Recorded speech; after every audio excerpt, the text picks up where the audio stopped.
Good morning, everyone. I'm Bill Hamby, President and CEO of the Auto Care Association, here live in Massachusetts on Election Day, where voters are deciding the presidential race and the future of our industry. Today, I'm proud to witness my daughter and son-in-law vote yes on one, which further guarantees the consumer's right to choose where they have their vehicle repaired. This ballot question is critical for our industry as access to data is being blocked in order to create a monopoly for car manufacturers and dealerships on vehicle diagnostics and repair. I look forward to reporting back tomorrow with a positive result and want to thank their industry for their support on this critical issue. Vote yes on one.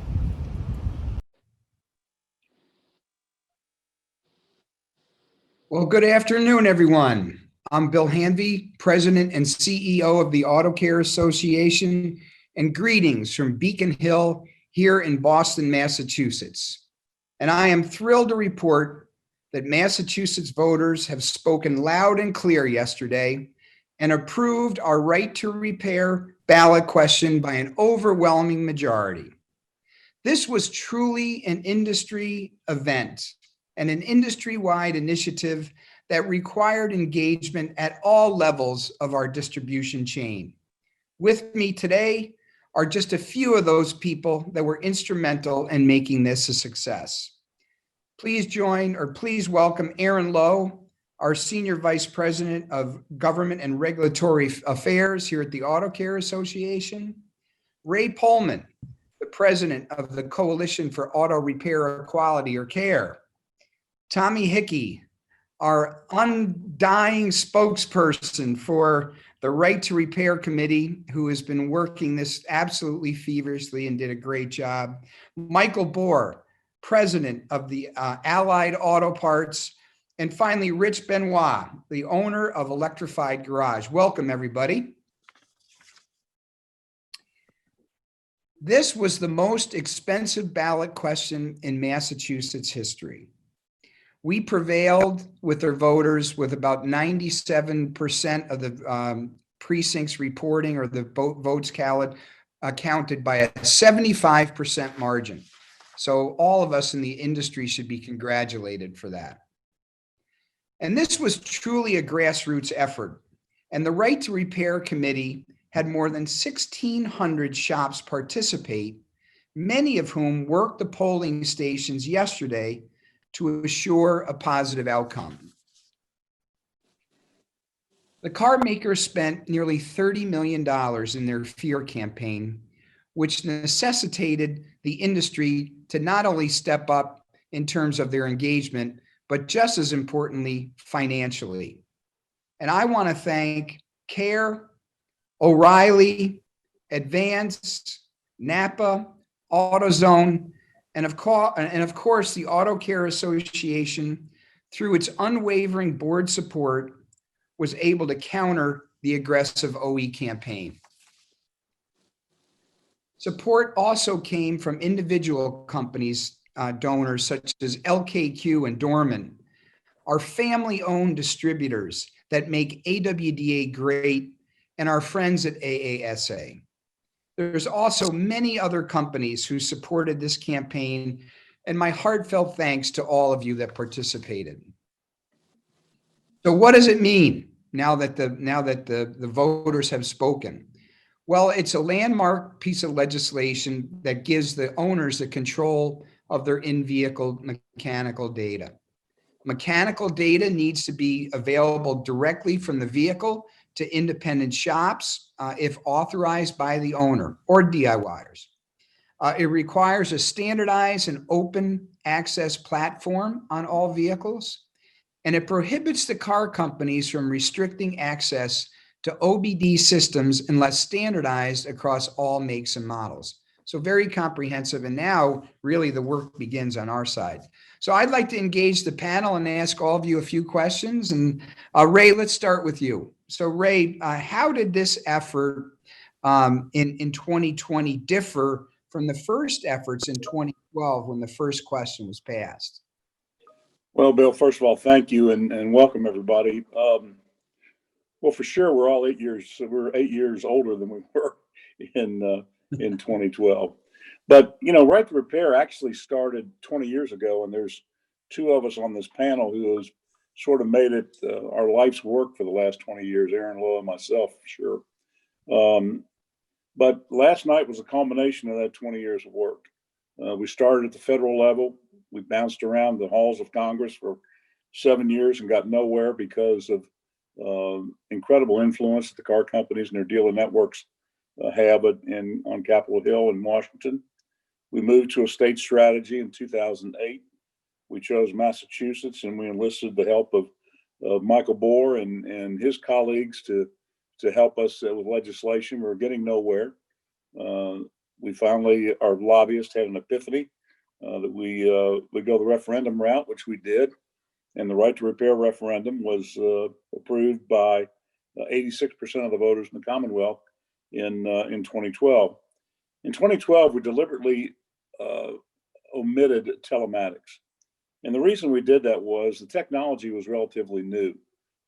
Not many car companies were using cellular networks to transmit diagnostic and repair information.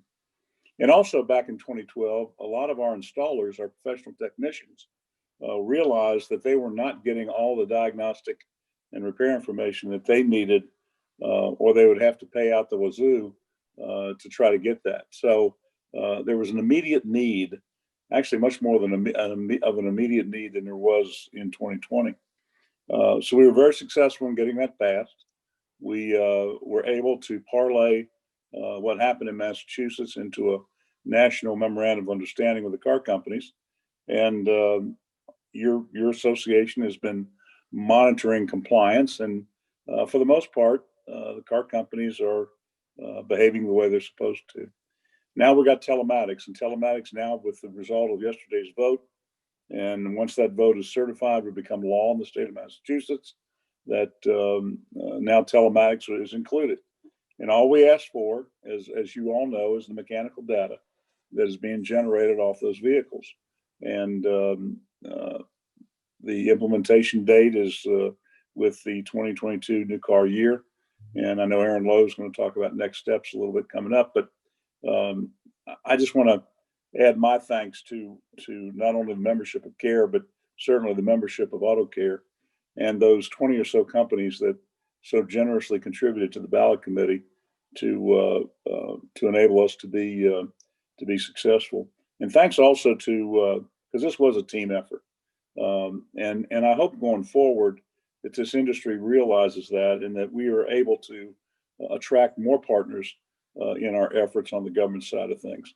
If this thing hasn't taught us anything, it's taught us how important it is to have a very active, robust government relations activity. And my hope is that this industry takes that to heart, and going forward, more and more individual companies, more and more trade associations will join us in this partnership. That's great, Ray. And you're right. It's a perfect example of the entire industry being behind an effort. And we appreciate your contribution and support for sure. Thank you. Tommy, you are the face to many people of Right to Repair. And you were on the ground during the battle, visiting shops, doing really the hard grassroots efforts, hanging signs. And what was the overall sentiment of the people that you spoke to in the industry as you campaigned for this initiative? Thanks, Bill. Well, first of all, I'd like to echo what Ray said. I'd like to thank you and Aaron and your leadership in the Auto Care Association. I think without your guidance, this wouldn't be possible today. So I respect and appreciate all your efforts. And going back to 2012, I was also a part of the grassroots team that went out to these shops that, for years have been struggling to get the proper information to make complete repairs. Consumers that have been going to them to get their cars fixed at their shops couldn't do that anymore. They were forced to send these cars to the dealerships. Obviously, the consumer was having to pay more, go for double visits, but your independent repairer wasn't able to control their own business. And we passed that 2012, but not without angst and not without anxiety and not without the threat of losing their businesses. And we did lose independent repair businesses. So going back and really setting the groundwork that we did in 2012 and keeping that coalition in the aftermarket educated about what's going on, you could see that it was very important for independent repairers to know that they were going to be taken care of in the future. They were going to have all that information necessary to fix the car. Consumers, obviously, with $30 million on the other side, were constantly going to their independent repair, asking them what this is about. And I think through the leadership of the Auto Care Association, of CARE, to make sure that these independent repairers knew how important it was to make sure that they can fix these cars going into the future, and the model that we set in 2012 and the reputation that the aftermarket has was of utmost importance and invaluable in passing this at 75%, which to my knowledge is the second highest passing ballot initiative in Mass history, besides our 2012 effort. So a true testament to the aftermarket, the respect, and years of hard work and leadership. Tommy, thanks again for everything that you've done to support this. Michael, so in the trenches selling boxes and trying to get some parts sold. So what does this mean to your business and to the industry as a whole as a distributor? Tremendous amount. First of all, Bill, I want to thank the Auto Care Association and all of its partners in this effort. It's been a tremendous effort to get this done. I think it gives job security to all of the employees of the auto parts stores across the Commonwealth, store managers, counter people, drivers, and supporting warehouse help, as well as the independent repair shops and their employees. I also think that as an aside to this effort, all of the publicity surrounding Right to Repair has given the motoring public a good sense of the abilities of the repair shops to do just what the dealers are doing, access the same information and tools, and fix their cars at a very competitive rate. That's fantastic. And Michael, thank you again for your support. Rich, from the trenches, right? And why don't you share with us, as a shop owner, how did you get involved, and how is it important for you and your future plans and expansions? First of all, thank you everyone for having me here in the first place. I think it's important to hear from the independent shops with the boots on the ground, actually working on the cars and figuring out a lot of the issues with the vehicles and roadblocks from different manufacturers. It means a lot to me personally because, as a shop owner, we're the first of our kind. We're the first type of shop to service and repair electric vehicles exclusively. And because electric vehicles are such a new trend and a new type of technology, it makes it even more difficult, and it's more important for us to have those tools where we could assist people in fixing their vehicles. Right now, unfortunately, there's somewhat of a monopoly on the parts and information that certain manufacturers have, and they have a lot of leverage over us. And passing this is huge because, now it opens us up for being able to help more people, getting people in and out of service, creating more jobs. It's just an overall wonderful thing, and it's a great experience so far. So, we still have a long way to go, but, as an independent shop owner, this means personally a lot to me. So this is great. Fantastic. Well, we're glad that we could help, and we've got your back. So now I'm going to turn it over to Aaron Lowe, our Senior Vice President of Government and Regulatory Affairs here at the Auto Care Association. I personally want to acknowledge what an amazing job Aaron has done spearheading this campaign. Since the minute I walked in the door 5 years ago, this has been first and foremost on his agenda. And taking care of the industry it runs in Aaron's blood, and he did a tremendous job pulling this together. So thank you, Aaron. And how about, why don't you tell us what's next? Look in your crystal ball, and so the work's not done, right? Thanks, Bill. You're right. The work is definitely not done. We can take a deep breath that we accomplished the first major step, and it was a major step. A lot of people may have forgotten that when we started this effort a couple of years ago, people thought there was no way we were ever going to win this battle, or win this ballot even. And look, we won it by 75% to 25%. an incredible accomplishment and really huge, the incredible team that we have on the ground here in Massachusetts and the support that, AutoCare and CARE has helped to make that happen, along with a lot of other industry members. But now have to actually make it work.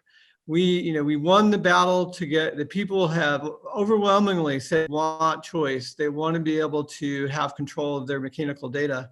So we need to make that a reality. And, AutoCare has been working the last several years, technology and working with, experts around the world to develop technology that can show that this can be done and can be implemented. International standards have been developed that will make this happen. So, and that the manufacturers can implement. So there's a lot that can happen, and really it's in the manufacturer's court to some extent right now. The people have spoken, they said they want this. Now they are customers of the manufacturers. So now the manufacturers can come to the table, work with us to try to implement it, which is what they'll do and what we've asked and what we think is the best thing for their customers and for the people in Massachusetts.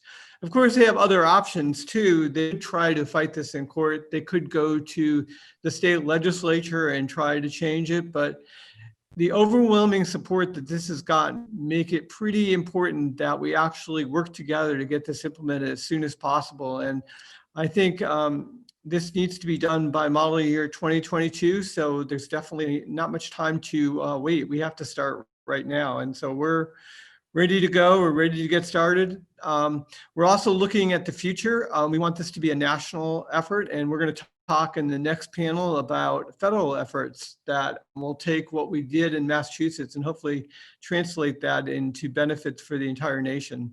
So lots to do, very exciting moment, but just the beginning of the road ahead. Fantastic. And looking forward to everyone who's on the panel to continue to make sure that we get this implemented correctly. And again, my sincere thanks to the entire industry for your support, collaboration, and just well-being on this initiative.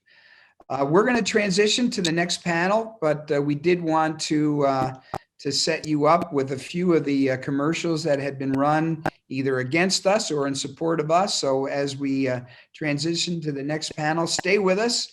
And then my partner from AASA, Paul McCarthy, is going to be joining me. And let's take it away. Thank you for joining, and stay with us. When you have car trouble, you should have a choice on where to fix it. Well, today's cars are very computerized, and car manufacturers are starting to restrict access to your car's mechanical data. That means independent repair shops will lose their ability to diagnose problems and make repairs. So we'll be forced to go to expensive dealerships. That's not fair. New technology shouldn't take away our choice. Vote yes to update the right to repair law. It's your car. It should be your choice where to fix it. Who's behind all those false question one ads? Look at that.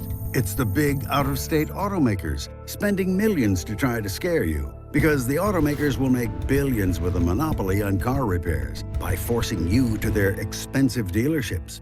Question one will protect your choice in car repair and save thousands of local jobs. It's your car. It's your car. It's your car. It should be your choice where to fix it. Please vote yes on question one. Yes on right to repair. Welcome back, everybody. And now I'd like to introduce my partner from AASA, Paul McCarthy, the president of AASA, and he's going to introduce a pretty exciting panel coming up about our role in advocacy and how we can make a difference. Paul, so thrilled to have you with us. Well, thank you very much, Bill. And first, Bill, I want to congratulate you and CARE on this tremendous win in Massachusetts. It really is vital.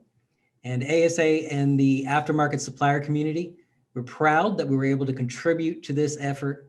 But Bill, great fight, well done. Thank you. Great partnership, Paul. Thank you. Thanks. And most importantly, coming out of this, the consumers have spoken. They know that they should have choice on where and with what parts and technologies that their vehicles are repaired. So our industry fights for the future of the aftermarket, but also on behalf of American consumers who rely on their vehicles every day. for their jobs, for their family connections, for their safety. And in the end, that's what this is about: consumer choice and retaining that competitive and free market. These are fundamental American values. So Bill, congratulations again. Massachusetts consumers have spoken with a loud voice. And now we work to make this a national reality. And in recent years, in addition to access to data, government has had a huge impact on aftermarket businesses. So from the BAT, do you remember that crisis? To ongoing tariffs, to tax cuts, to government stimulus, to identifying us as an essential industry. There has probably never been a bigger impact by government on aftermarket business in the century-long history of our industry. And the future will be no different. We need to advocate for our industry. Now, to help us understand what in the world this election might mean for our businesses and what we need to do to support our industry, we have gathered 4 of the foremost government advocacy experts and leaders in our industry. So we're going to welcome back Aaron Lowe, Senior Vice President of Government Affairs at the Auto Care Association, Ann Wilson, Senior Vice President of Government Affairs for ASA and MEMA, Ian Musselman, Senior Vice President of Government Affairs at LKQ, and David McKinney, Vice President of Government and Community Relations at AutoZone. And they will help us non-governmental types try to make sense out of all of this, because there is much more to come to advocate for a vibrant aftermarket. But first, let's enjoy another one of those winning commercials. I'm Ed Davis, former Boston Police Commissioner. I've closely reviewed Question 1, Right to Repair. Question 1 clearly states that repair shops can access only your car's mechanical data. It's written right here in the bill. There would be no access to any personal data.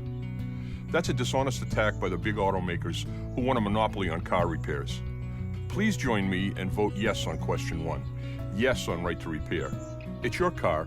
Get it fixed where you want. Confused about Question 1? Don't be.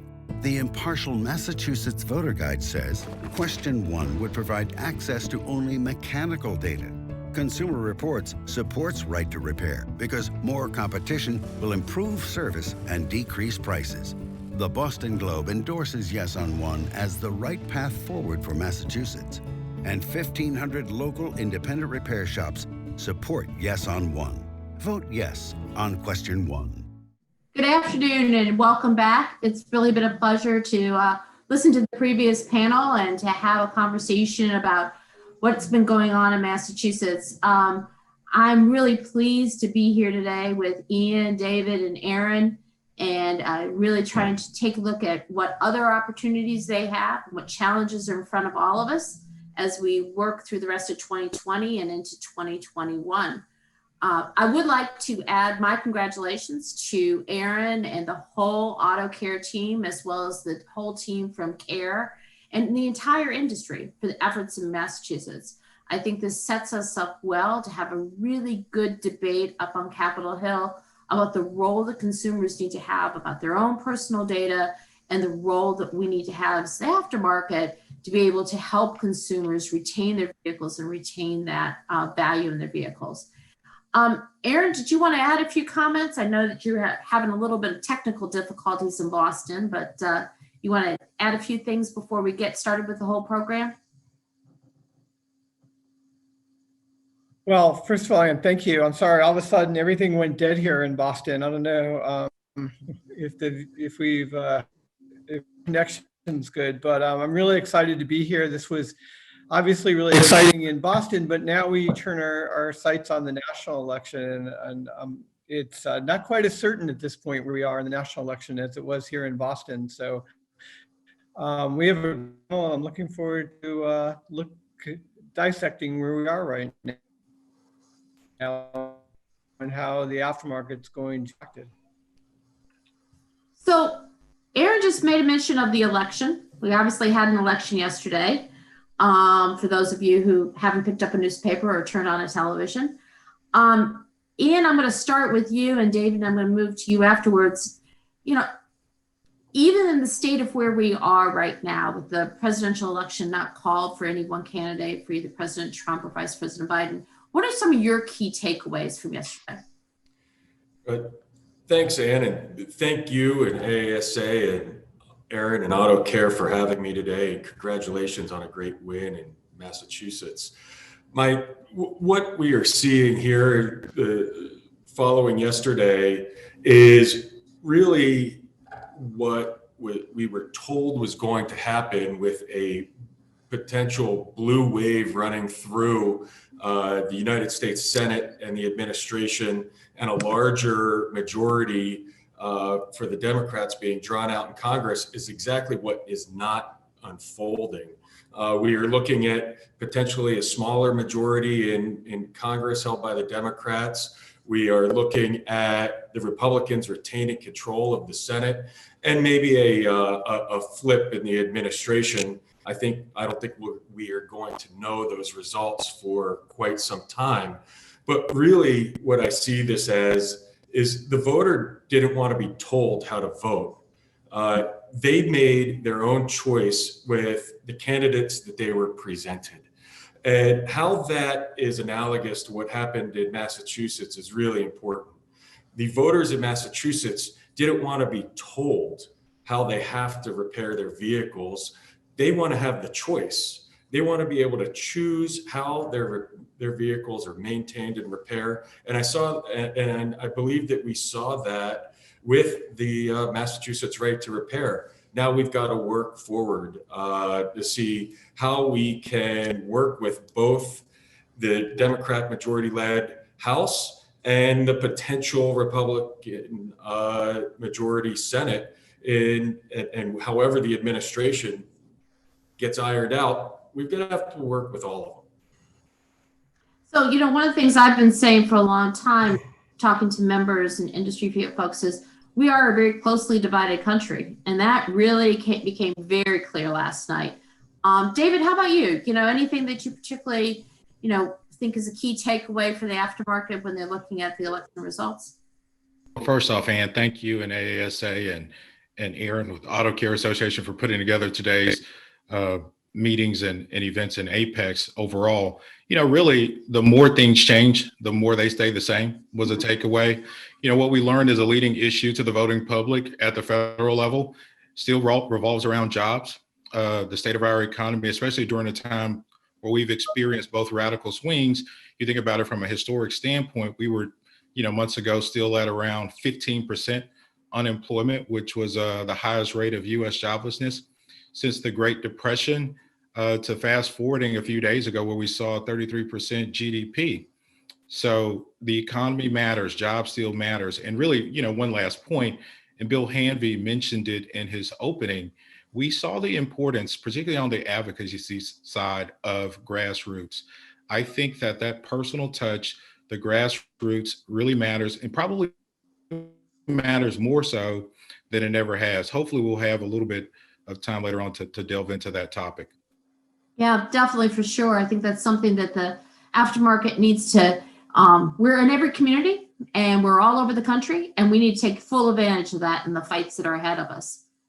I wanted to pivot for a minute and really talk about some other issues, other headwinds that we see going into the rest of this year.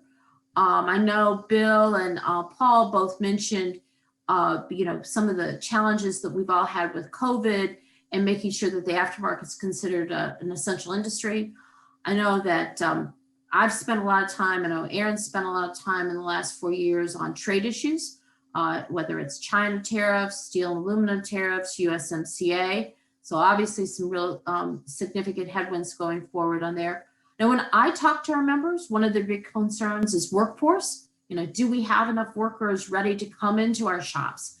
Do we have enough workers ready to come into our manufacturing facilities? And how do we get those folks trained and ready to be up on how things are moving? So Ian, you and I have a long history of working together on issues, a variety of issues. You know, give us your thoughts, looking at transportation reauthorization, China, technology, climate change. With the makeup of Congress, what do you think is likely to bubble up to the top real quick? Well, and there are some key pieces of legislation that need to be tackled whatever Congress looks like to the next year. It's not going to change what some of the policy priorities are. We need to reauthorize it. We need to put forth an infrastructure bill. You mentioned trade. While the majority of parts that LKQ distributes are sourced domestically, we still rely upon a global supply chain that was established for over 30 years. Mm-hmm. We need all, ports need to be dredged, the highways, rail, all of our transportation systems need not only to be kept up to par, but move into the innovative state where our automobiles are. They need to keep pace, if not stay ahead of the times. So we're going to need to get that reauthorized. We've got a highway bill that includes a safety title that is going to need to be addressed. And then you've talked about AV legislation.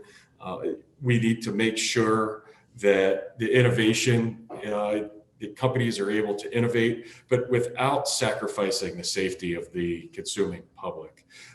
Where that all plays in together is with infrastructure projects. We see workforce development with the ability to continue commerce as we know it, distribution. That's trucking jobs, staffing jobs, manufacturing, all across the board. But also we need to really work with our elected officials in putting together some workforce training programs, mm-hmm. again, to keep pace with the innovation that we're seeing around the globe.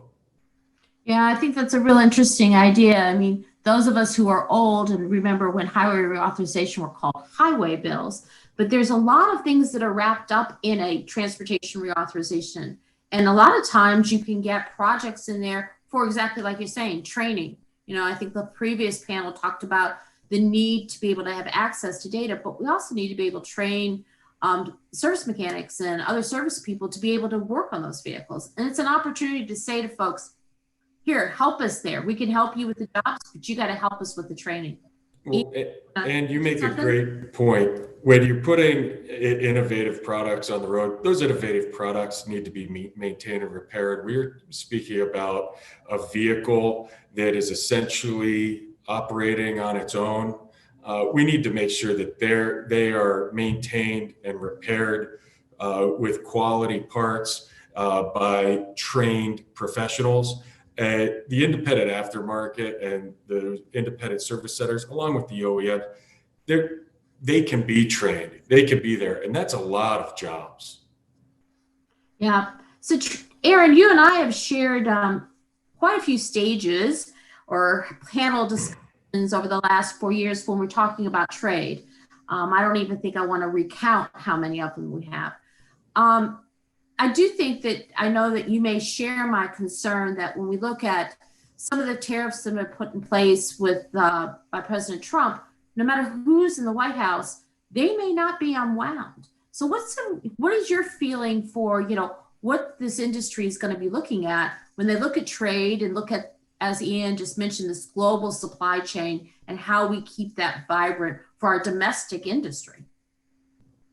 I agree with you, Ann. I think no matter who's in the White House, we're going to be seeing an emphasis on U.S. manufacturing, but also looking at trade, especially with China, which I think will continue to be under the microscope in whatever administration is victorious in the next couple of weeks. So we have to be prepared to try to continue that effort, to make sure that while there are important trade policies that need to be put in place, that we continue to be able to, or will be able to do business and be able to import products, because we're still going to need to do that. And while there are a lot of trade issues with China that need to be addressed, we need to be able to have some both knowledge of what's going to happen. I think it's important for planning purposes, And I think, while tariffs may be a tool, I don't think they need to be used wisely. And I think that's something that we've continued to work with this administration on, and it's been a difficult battle. And I think we're going to see a lot of emphasis on U.S. manufacturing. I think the PPE discussions over the last several months because of COVID-19 have really energized a lot of people on the Hill to look at doing more manufacturing in the U.S. So I think no matter who's in the White House, that's going to be a big issue that Congress is going to look at. So we need to continue to work with members of Congress. I think one important point I want to make sure our audience understands is that we need to work with both sides. I think what this election is demonstrated, what every election demonstrated since both I have been working here for a while, is that we never know exactly who's going to be in power, but we need to be able to work with both sides. And we can't afford to choose two sides. We need to be able to work pragmatically with all members of Congress to try to get the job done. And so far, luckily, the industry really been able to do that in a bipartisan way, which is a testament to, I think, the work that our industry continues to do every day. Yeah, Aaron, I couldn't agree with you more. I mean, it's, you've got to be able to walk in and talk to a member of Congress from both parties and talk to them about what's important to your business, because let's make sure that everybody understands, your employees are their voters. And that's a really important piece of this. David, if I want to pivot again just a little bit to another sort of issue that may come up quicker, and that's the use of the PPP, for small businesses. And are we going to see some of this work being done? What are you seeing when you're, out there in the country and looking at Tennessee about the need to reallocate the program? Are you hearing a lot of folks who are concerned about that? Or is this something that we feel like the industry's in pretty good shape and we can move on from that? I certainly don't believe that this is something that we can move on and we'll continue to see. We think about, even in a broader sense, and where we stand with any expansion or new stimulus efforts. We hope that the current landscape will create an environment where talks will begin to resume in earnest. But that's going to be one of the things. Our independent repairers, our industry, by and large, they're the small businesses. They're the heartbeat of our economy.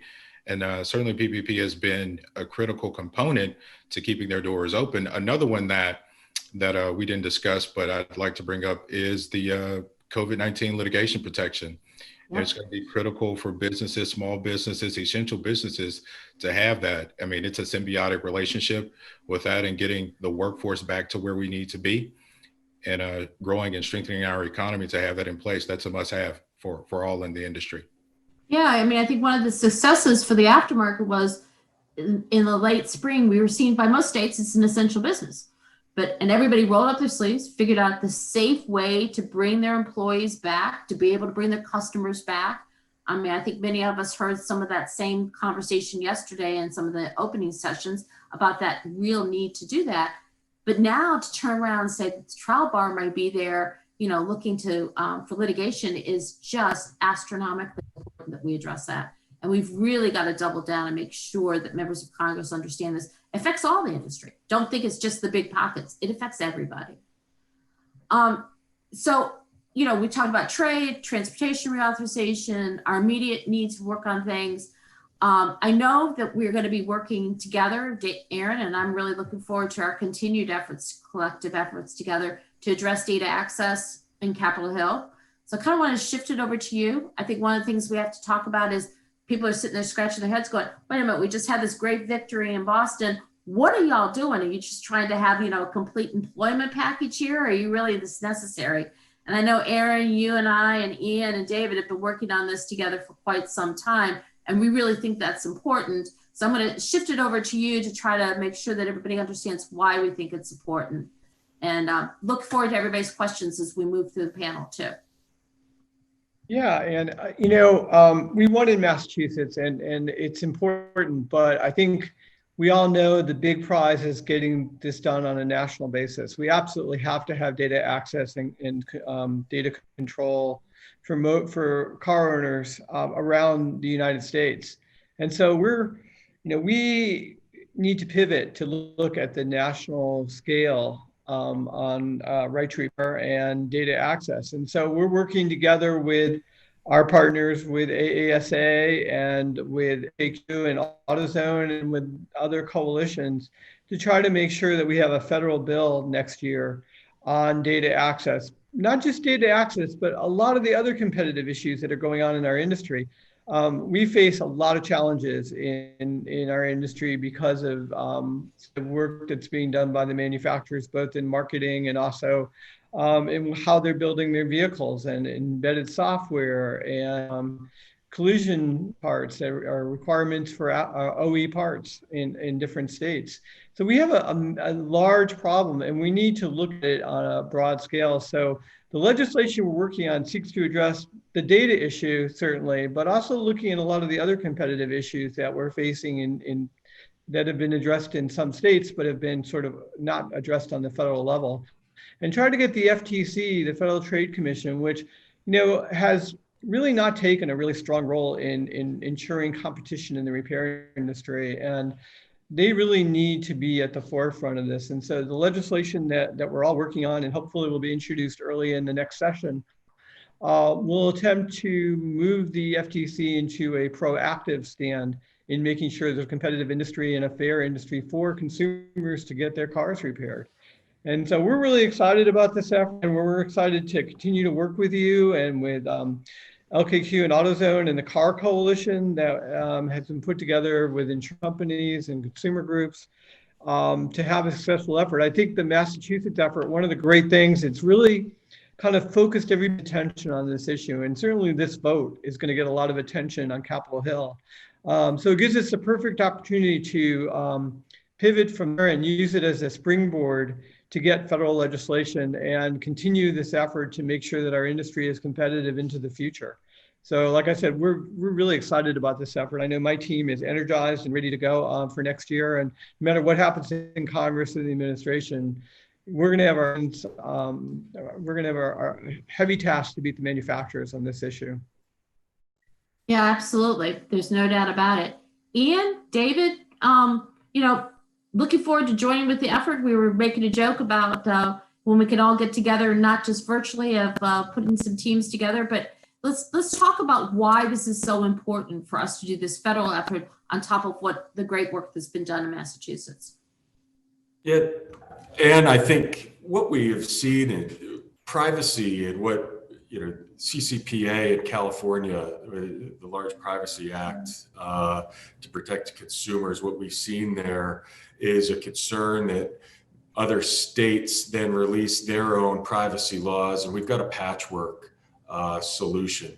And I think a growing fear is if we don't have an agreement on some of our data is shared and some of the software solutions for repair and maintenance in the automotive sector, if there's a patchwork of laws across states, who has to comply?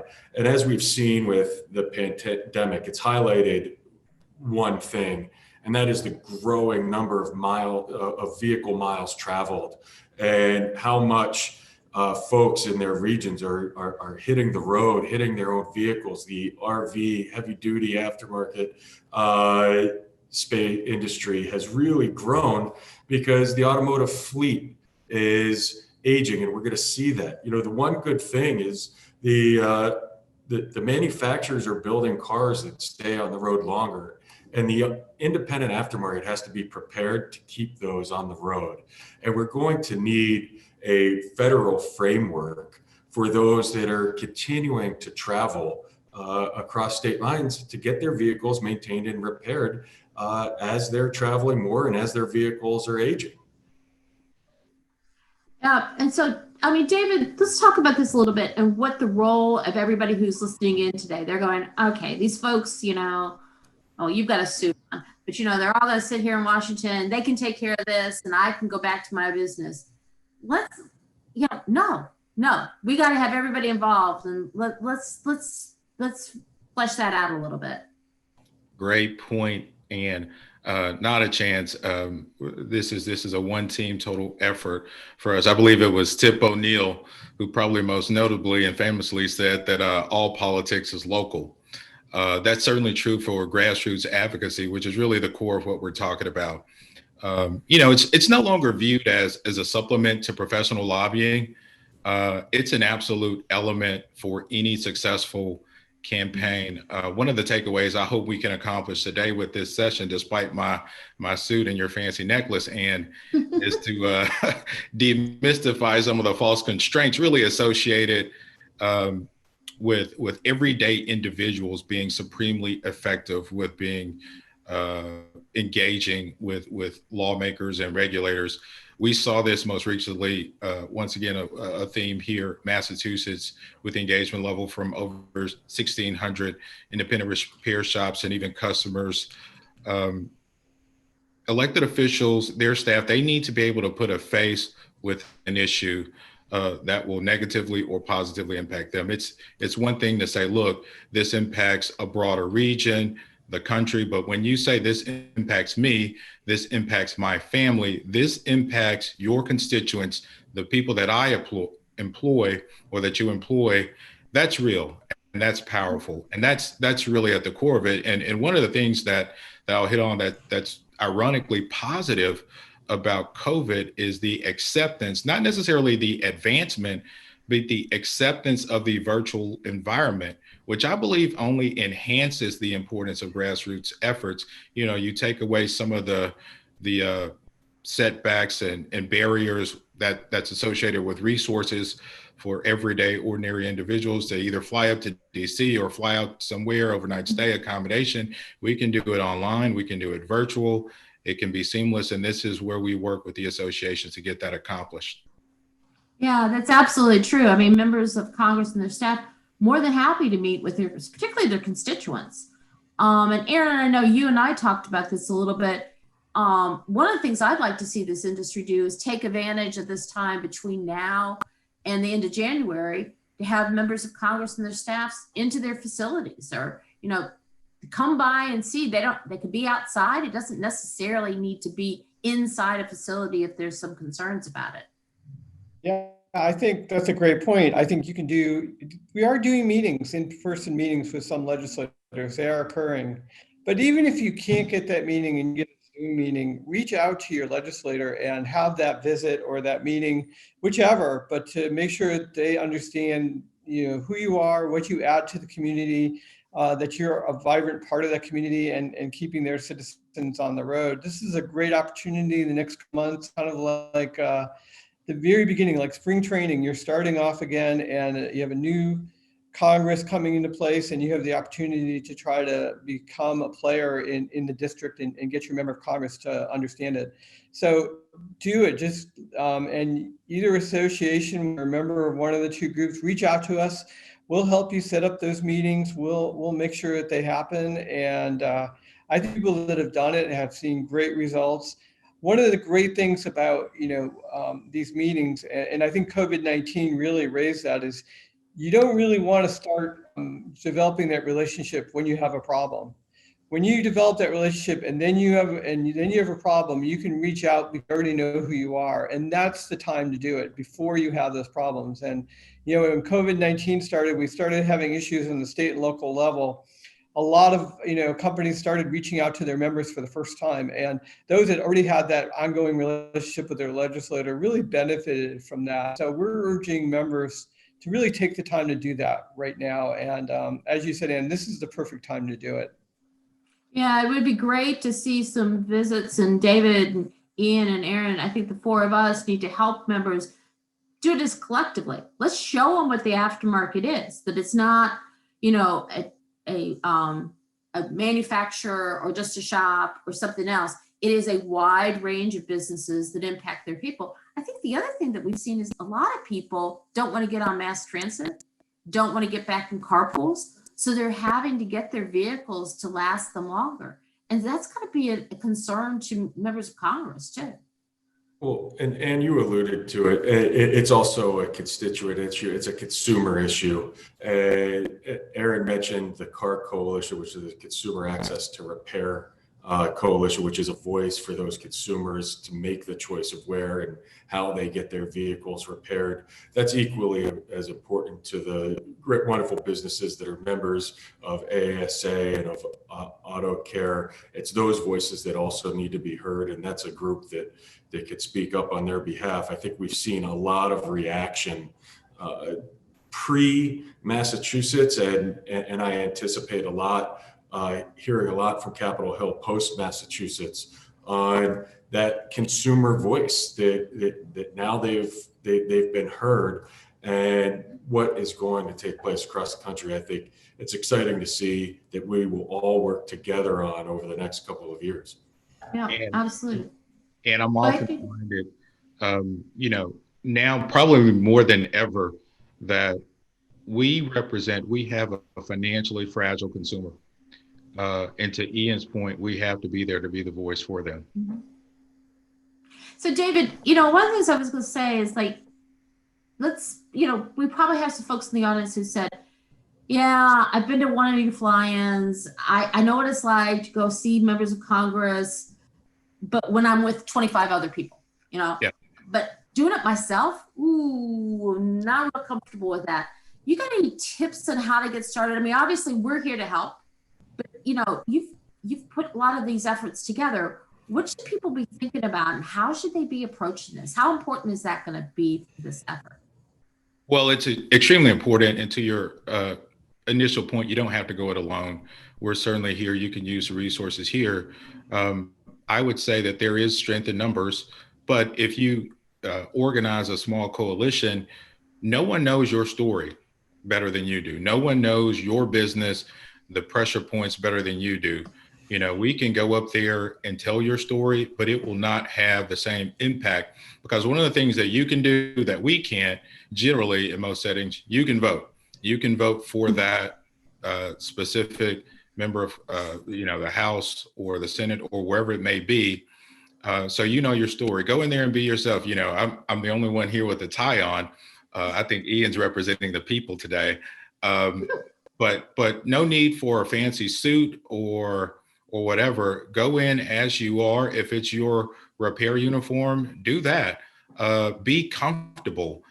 Tell your story and be very brutally honest about if it's extremely positive. I know we spend a lot of time talking about the negativity of things, but if there is something that's going to help you add more jobs, create more value, enhance your community, your neighborhood, the area you grew up in, the people you serve, then tell that story.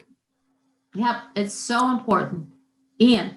David really is, hit the mark on this one. Another advantage, you have all these offices have district offices. They've got staff back at home, and if you've got a repair shop, if you've got a distribution center, invite this staff to come visit. Educate them on what you do for a living. They love to see this stuff, and it really hits home for them. They don't want to see you fail. They want to see you thrive, and you can explain to them in person where it's comfortable for you, and that's a great tool to have. Absolutely, and they'll come, because just think about it. I mean, there was an election yesterday. People got reelected. Some of them are having new offices. They're going to come. They will come to see you because you're an important employer, important part of the community. Well, I know we're going to have to wrap this up pretty soon. Aaron, I'll turn it back over to you to some last words, and then Ian and David probably like some last words too. Yeah, I think the message that you've heard today is that this is the time to get involved. This is, the industry has shown itself over the last year to be essential and to be critical to consumers during the COVID-19 crisis. And the victory in Massachusetts is brought about because 1,600 shops and consumers from around the state got together, and so we want to have choice. We value our independent shop. We value having that competition in the industry. And I think you saw that in the vote, that they value this industry. So this is a really important moment for our industry to get involved and to get out there and to really make their voices heard on Capitol Hill and your state legislatures, Don't forget the local officials either, because they also have a big impact on what goes on. So we're really excited about the next year, no matter what happens in the final analysis of the election. I think there are opportunities and a lot of things that we can all do together. Your industry is working together like it never has before, and we're looking forward to it. And I guess I'll turn it over to Ian and David, if you have any final thoughts you'd like to leave our audience today. Just thank you again for having me participate in this panel. It's really an exciting time. What we're seeing over the last 24 hours is the people across the country exercising their decision-making abilities. And we'd like to just ensure that that continues moving forward as it pertains to the automotive sector. It's equally as important, and embrace innovation, but at the same time, we've got to allow folks to stay on the road, keep their vehicles on the road safely in a timely fashion. So we're very excited to continue to work with AASA and Auto Care and the Car Coalition on all of these exciting initiatives. Yeah, I echo the same thanks, the sentiment expressed by Ian. You know, late Senator Everett Dickerson said, when I feel the heat, I see the light. So now is not the time to slow down. You know, we certainly want to celebrate our historic, and let me be clear, historic victory in Massachusetts, but let's build upon that momentum on the state and federal level as we move forward and really get engaged as an industry. Yeah, I couldn't have said it better. You know, it's all matter of local government. We all have stories about how a local business reaching out to a member of Congress can really make a difference. And it's our time to do this together. I just want to emphasize, one, this great panel, great conversation. The industry is completely united in making the success of Massachusetts be countrywide, be across the nation. And there's going to be a variety of different ways that we have to do this, but actually our effort in Washington, D.C. is going to be necessary. So Aaron, I'll turn it back over to you to close this out. But David, Ian, thank you very much. It's been a real pleasure. Hope we can do this in person sometime soon. And Aaron, you want to give us a closeout kind of conversation? That'd be great. Yeah, no, thank you very much, Ann, Ian, David, great conversation. We were very pleased to participate and looking forward to continuing to having this discussion moving forward. So thank you, everyone. Have a great remainder of your AAPEX. Well, congratulations to everyone in Massachusetts, and look forward to seeing all of you in person sometime soon. Thanks so much. Thank you. Thank you. Thank you.